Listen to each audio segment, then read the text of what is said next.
Hi, Andrey Kudryavtsev. So usually the first common question is, what's my last name? How can I spell it too? And the second one is how old I am. So I'm 15 years at Intel. I was hired at Intel when I was 7. So since that time, I'm working there. All right, I'm going to talk a little bit about Optane SSDs and Optane technologies in general today. Kind of give you, first of all, up to speed what Intel is doing and what is Intel's vision in terms of storage and memory architectures and how we see them playing in HPC space especially. I'll stay after my presentation. If you have any other questions, I'll be happy to answer this. I'll start with some generic, really information about what you may have already seen in the overall Intel's vision, how we see the whole problem of data access and latency to access to this data. And we are speaking a lot about a single system hierarchy, how that different memory and storage tiers architected inside a single system, which is, of course, is very important and very interesting to see how we do that new data layouts inside a single server. But it's more important for HPC how we scale it outside of a single server and how we create a system which is designed to a multi-layer approach on a cluster level. This is something that I'm going to talk today as well. But the main idea is our group, Non-Volatile Solutions Group, and I'm part of Optane Acceleration team. We started production of our first enterprise-level SSD in 2009 with our SATA products. At that time, that was a 32-gigabyte drive, and it cost $650. So from there, we had an amazing evolution of our products, technologies, moving to their extremely high capacities with the 3D NAND SSDs. Well, first, of course, moving from 2D NAND to the 3D NAND. And there is a whole evolution how we saw the NAND business growing in terms of our overall capacity, performance, moving to different interfaces away from the SATA and towards to NVMe and enabling NVMe technologies in everywhere we can. So this was happening for a quite long time, and we stayed on the same media, NAND media, in terms of our characteristics of the media and the main limitation of that. So we realized at that point that at certain level, we can scale the bandwidth of these products. Not a problem. We can deliver the bandwidth as we will be populating more and more memory components onto the SSD and architecting the controller to go to the PCI Express Gen 3, go to from PCI Express Gen 3 to the Gen 4 and delivering the bandwidth. But ultimately, we cannot do the lower latency with the NAND drives because of the NAND limitations. And it's a limitation just of the technology. You cannot avoid that. It's similar like a hard drives. In terms of you cannot overcome these challenges. So we started thinking about the evolution of a NAND in terms of delivering additional tier of a media based on the media of different characteristics. And this is how that collaboration with Micron started more than 10 years ago. If you look on the patent documents about 3D cross-point memory, which is a foundation for Optane media technology, that started in early patents on these technologies coming from 2006, even earlier. And since that time, we've been developing that first internally in the lab. And only in 2017, we launched our first products called Optane SSDs. So Optane SSD is based on their Optane media, which is ultimately different from a NAND-based media. And I'm going to explain why. And this year, with the Xeon-Scalable second-generation launch, we introduced Optane DC persistent memory, which is same class of Optane media, but instead of being a block accessible with NVMe SSDs, it's now based on the DIMM form factor and integrates into the DIMM slots. So these two technologies, they go into that special tier of a data, which sits somewhere in between of a memory and storage, and it's really hard to say what it is. Because in certain conditions, we can consider that as extremely fast storage, and I will bring you some examples. In other cases, we may consider that as based on the hybrid memory tiers, with still being a DRAM on top of that, and being an extremely high capacity tier of Optane media. So what makes Optane media special? First of all, unlike NAND, this media is byte addressable. We were speaking about that many times, so technically it has different physics of a media cell and different architecture of a cell, which allows us to address, well, let's say, every cell individually. It's not a cell address, obviously. It's a cache line address anyway. But that overcomes the limitations of a NAND-based drives, which are unfortunate to the NAND, but extremely scalable in the capacity and the cost driving. So there are pros and cons of moving with Optane technology. One pro is, of course, because it's so much faster, because there is no additional overhead when you do writes operations. There is no erase operation at all for this media. It's just write in place. If you need to write the data, you write into the same place where you want to, and you don't need to erase that cell before you do the write. With a NAND, there are certain limitations where you have to limitation on how you read the data by the blocks, how you write the data by the pages, which consists of a number of blocks, and you have to erase the data by erase blocks, which consists of a number of pages. So overall, that creates significant overhead on the controller level, and that obviously impacts the user performance and latency to the access and latency to the write to these data. Optane Media doesn't have it. And so we realized from the beginning that it's a unique advantage, and we cannot say we transition to the Optane Media from the old NAND media, because NAND has its own advantage, Optane has another advantages. And it's a 3D NAND structure in terms of it's also built in a 3D NAND space. I'm sorry, in a 3D NAND space like a 3D NAND. But unlike 3D NAND, it's not that scalable to that highest capacities. So such as on Optane SSDs, our maximum capacity today is 1.5 terabyte. On NAND SSD, our maximum capacity in production today is about 16 terabytes. So it's a 10x difference between them, and obviously different cost structure of this media as well. Why NAND is challenged? Well, due to the reasons that I explained earlier, you have to do additional operations every time you do write to the NAND, for instance. If you write, you have to write it to the empty place that you previously have to erase, and you erase it by erase blocks. So over the time, obviously, there is some data which is valid, there is some data which is invalid, and there are processes inside the NAND SSD based on the control level, which is called garbage collection. So what that garbage collection does, it goes over all the NAND locations and picks valid data, combines it together, and writes it to empty location. And this sort of aggregation of the data happening constantly in the background, and that's a way how we can keep up the media, and that's a reason why there is additional space on the NAND SSDs, and typically it's called factory provisioning. It can be anything within like a 15% up to like 35% of a factory provisioning between what drive it is. It's the read-intensive drive, you have less factory provisioning. If it's a mid-intensive, I'll say mixed-use drives for mid-endurance family, that would be more factory provisioning. And controller is playing that constantly by just reorganizing these data and combining it together. Well, think about like it's like a defragmentation on your hard drive. Pretty much the same, but this is something that you cannot control. The problem starts when you're starting different operations. For instance, you do like random write operations, and at this point where you do random writes, you're no longer able to do all of these operations in the background. And at some point, you will see that your random write performance is impacted because these background operations, they will take higher priorities. That's the whole reason why your random write performance on NAND-based SSDs is slower than your sequential write performance.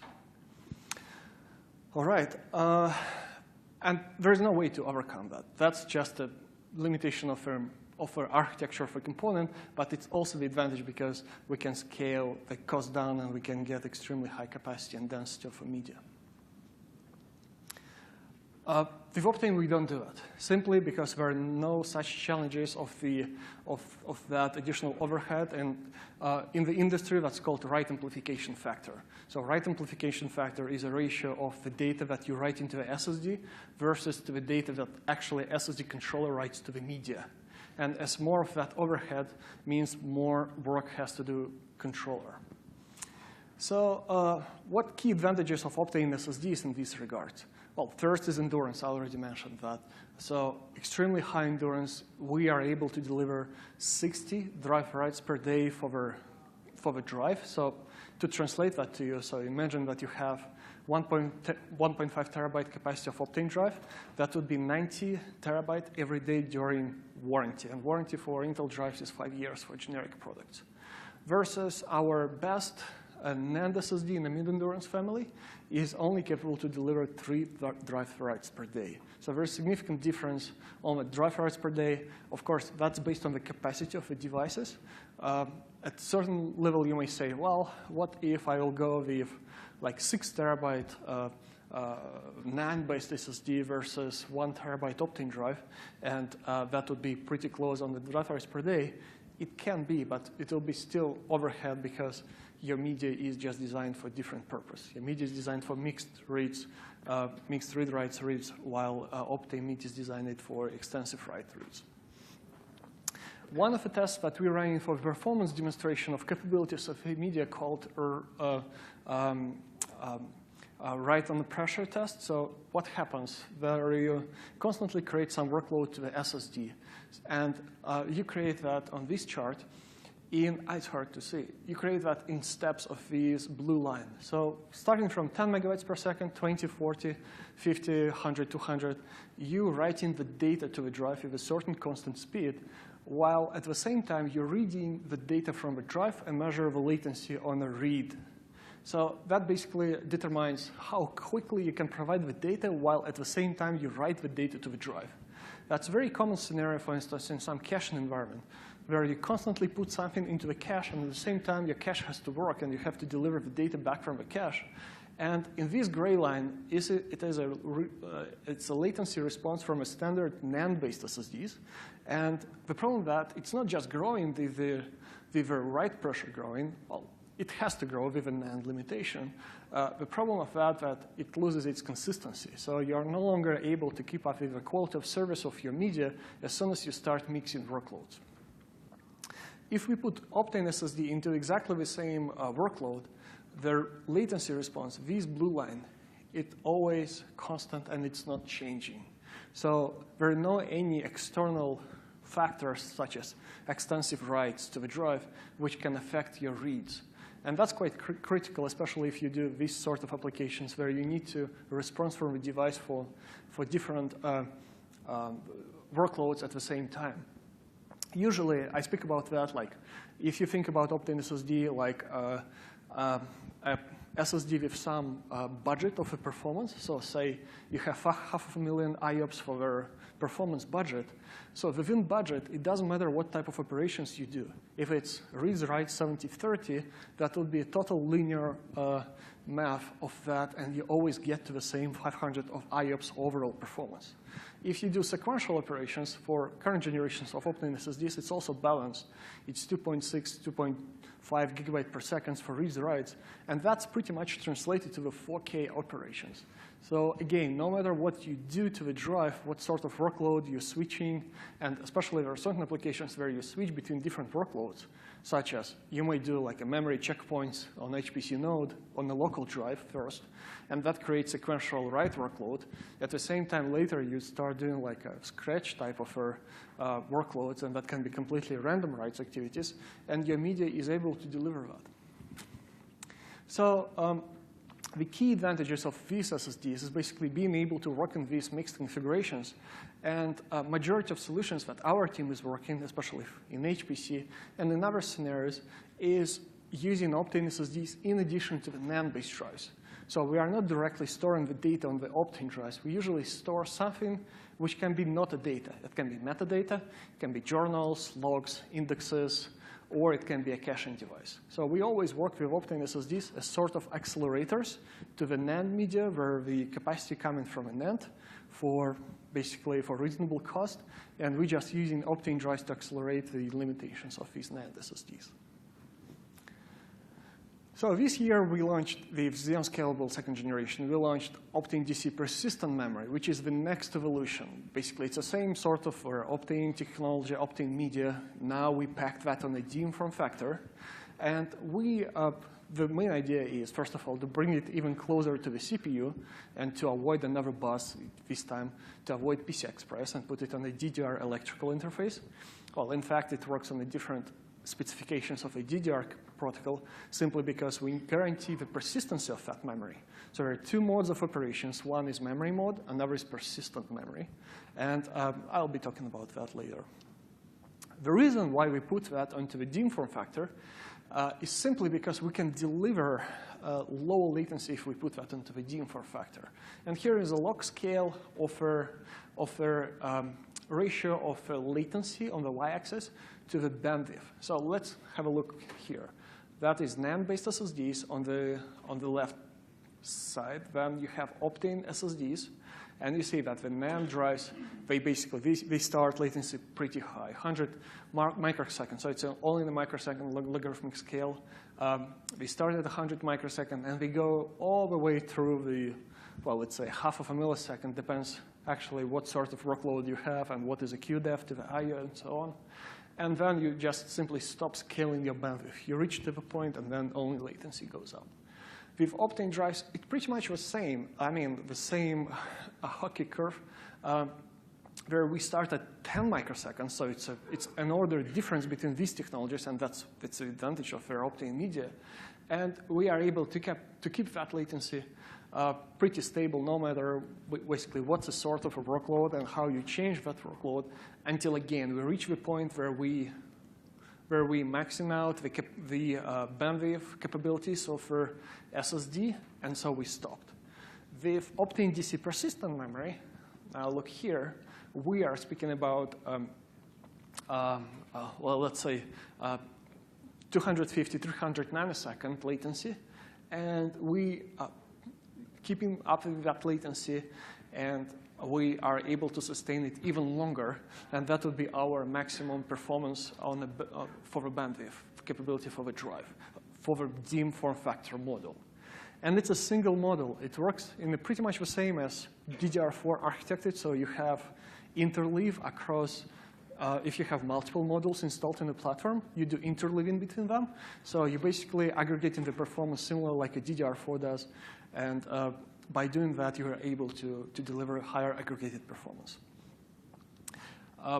So that's just a relative difference between these. These are different memory tiers. In fact, you may consider that as a different data placement and optimize application to decide where actually you want to store the data. So there are two operations modes. One operation mode is pretty simple. It's memory mode. It's fully supported by the CPU, and it works in combination with DDR4 memory, where you have DDR4 memory stick populated on the same channel, and then you have Optane DC persistent memory populated on the same channel.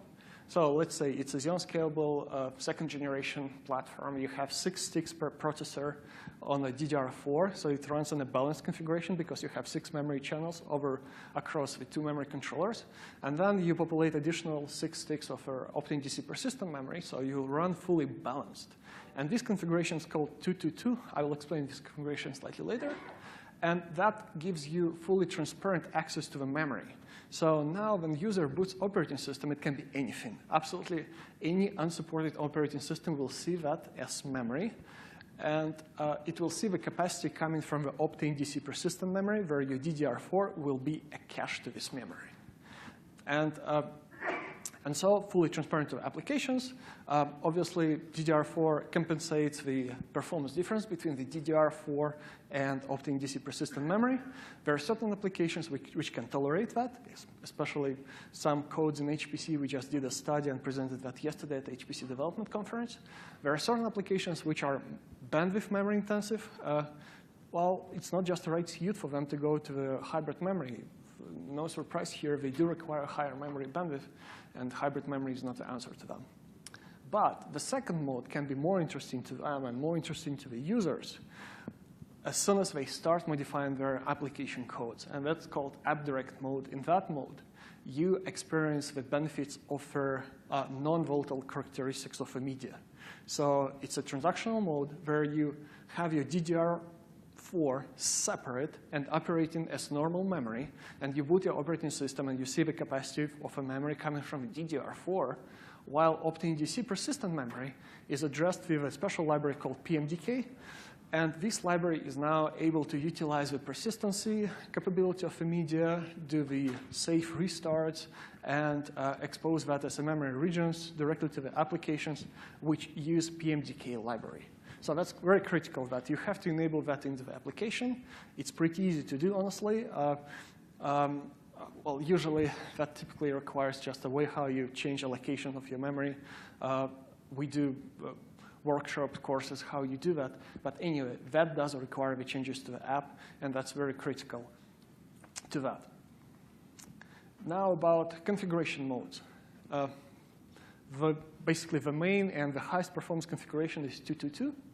This is where you have the 6 DRAM sticks per processor populated with the 6 sticks of Optane DC persistent memory, and that gives you the maximum performance for any mode, for Optane DC, for memory mode, or for AppDirect mode. You simply will run the best on the performance.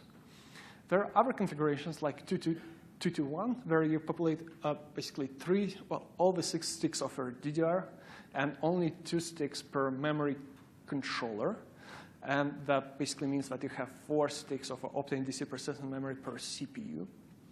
And then 211, this is where you populate only 1 stick per memory controller, so 2 sticks per processor.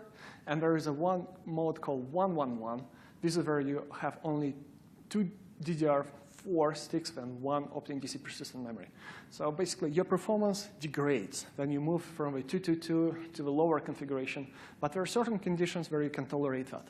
For instance, you utilize that memory in the sort of a storage mode. There is a way to run storage over AppDirect, and you will expose that memory as a very fast file system. There are certain applications of which we know benefits of very basically high performance temp scratch space, and that can be an option. It can be also the option where you can design some special file system which can use this and not necessarily being limited in the memory bandwidth performance. So there are ways how you can look at that. I certainly recommend you to start with that and scale down.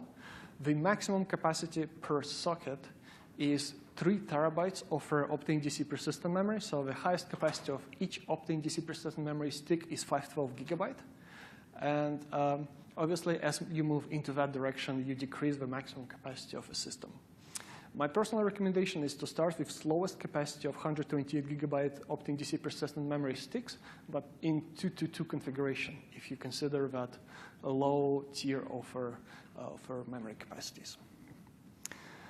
Now is about how you can consider these different Optane technologies for different use cases, and basically one specific area which goes into the domain of HPC and AI and big data, which we certainly see the capabilities. But in general, there are situations where we see that you better stay with SSD technology, such as, for instance, if you design a file system and you have an index in the file system or metadata in the file system, that can be Lustra with metadata and with data on metadata.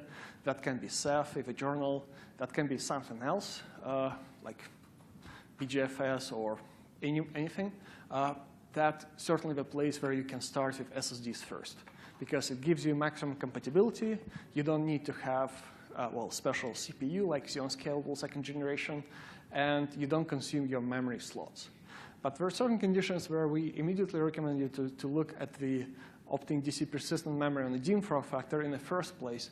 And these typical conditions are where you need big memory capacities.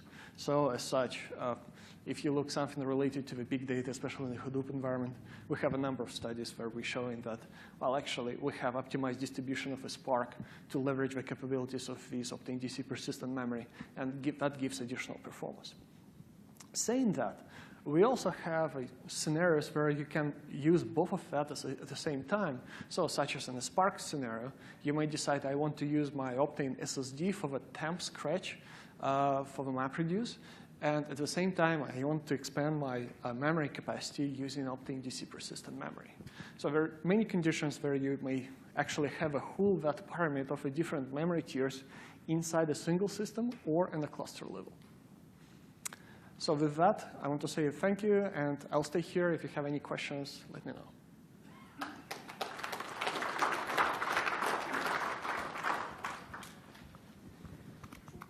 Why do you charge for licensing of SSD drive? We do not charge any license fees for SSD drive. There is a standard price per gigabyte for SSD, but there is no additional licensing that we charge for enabling any feature of the drive.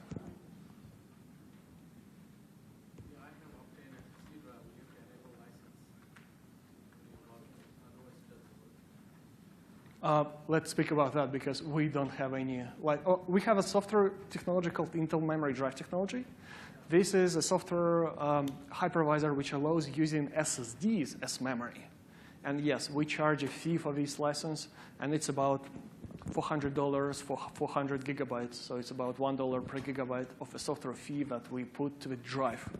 But this is not related to Optane DC persistent memory.